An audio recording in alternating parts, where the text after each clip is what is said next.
Mga kapuso, nagka-landslide po sa ilang bahagi ng bansa sa gitna ng maulang panahon. Sa Santa Magdalena, Sorsogon, humambalang sa kalsada ang gumuhong bahagi ng bundok. Parte po yan ng Ubac Quarry Site na dati ng pinangyarihan ng landslide. Maraming sasakyan ang hindi nakadaan at naabala. Ang ilang residente na stranded pilit na tinawid ang bulto-bultong lupa. Ang magandang balita po ay natapos naman ang clearing operation sa lugar bago magdilim kahapon.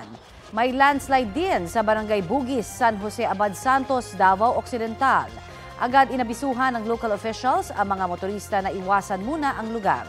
Ang sabi po ng Pag-asa, ang pag-ulan sa Davao Occidental at ilan pang bahagi ng Visayas at Mindanao ay epekto ng easterlies.